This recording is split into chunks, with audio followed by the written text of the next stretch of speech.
வணக்கம் சொந்தங்களே, அன்னைஸ் கிச்சனிலிருந்து உங்கள் சசிரேகா சுந்தர். இன்றைக்கி நம்ம கிச்சனில் பார்த்தீங்கன்னாக்கா மிளகு ரசம் தான் செஞ்சு காட்ட போகிறேன். அதுக்கு என்னென்ன பொருள் வச்சுருக்கேன்னு பார்க்கலாம் வாங்க.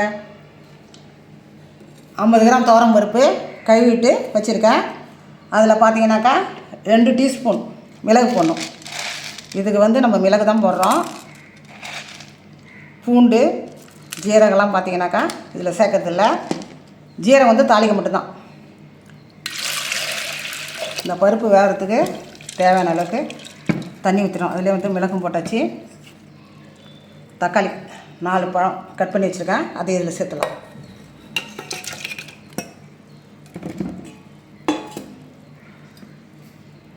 கொஞ்சமாக மஞ்சத்தூள்,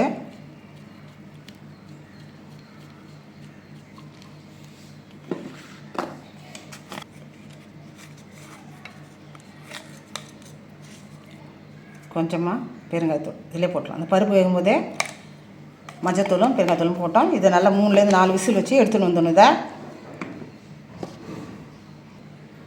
ஒரு மீடியம் சைஸு எலுமிச்சம்பழம் அளவுக்கு புளியை நம்ம கரைச்சி வச்சுருக்கோம். அதிலே தேவையான அளவு உப்பு போட்டு வச்சுட்டேன்.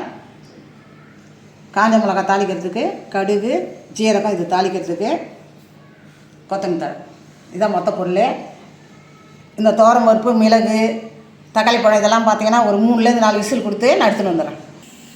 குக்கரில் நம்ம பருப்பு வச்சு 4 விசில் வச்சு ஆஃப் பண்ணி வச்சுட்டோம். இந்த அடுப்பில் பார்த்தீங்கன்னாக்கா சட்டி வச்சுருக்கேன். சட்டி நல்லா காஞ்சிடுத்து. அதில் 2 டீஸ்பூன் பார்த்தீங்கன்னாக்கா எண்ணெய் ஊற்றிக்கலாம். ரசம் வைக்கிற அளவுக்கு 2 டீஸ்பூன். இப்போ பார்த்தீங்கன்னா கடுகு ஜீரகம் கொஞ்சமாக வெந்தயம் சேர்த்துருக்கேன். எல்லாத்தையும் பொரிய விட்டுலாம். எண்ணெயில் சேர்த்து நல்லா பொரிய வச்சுட்டு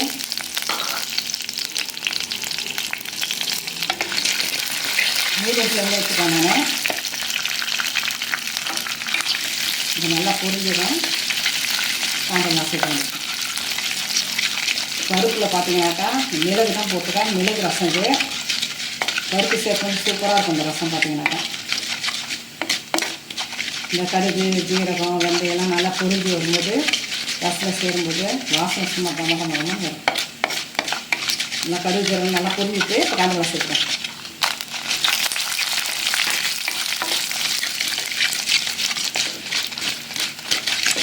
காஞ்சமாக சேர்ந்துட்டு இப்போ இந்த புளி தண்ணியை இதில் ஊற்றி கண்டிப்பான்.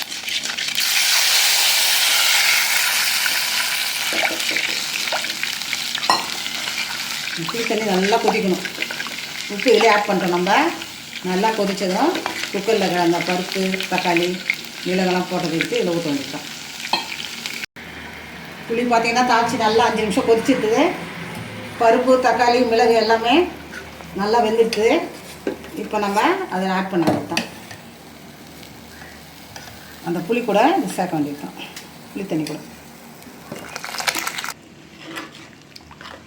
பருப்பு மிளகு தக்காளிலாம் நல்லா வேக வச்சு இதில் நம்ம சேர்த்துட்டோம்.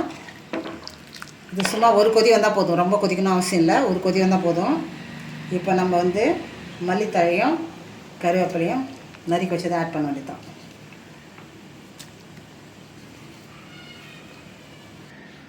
கேஸை நம்ம எப்போயும் ஆஃப் பண்ணிட்டோம். அப்படி இருந்தாலும் இது மண் சட்டி எண்ணெய் போட்டு கொதிக்குது பார்த்தீங்களா? ஆமாம், ஆஃப் பண்ணதுக்கப்புறமும் ஒரு 2 நிமிஷம் வச்சு அது தானாக கொதிக்குது. வணக்கம். நம்ம அன்னைஸ் கிச்சனில் பருப்பு சேர்ந்த மிளகு ரசம் சூப்பராக தயாராகிடுச்சு. ரொம்ப அட்டகாசமான சுவையில் இருக்கும். பார்த்தீங்கன்னாக்கா யாருமே இது நல்லா இல்லைன்னு சொல்லவே மாட்டாங்க. அந்தளவுக்கு குடும்பத்தை சேர்ந்த அத்தனை பேரும் விரும்பி சாப்பிடுவாங்க.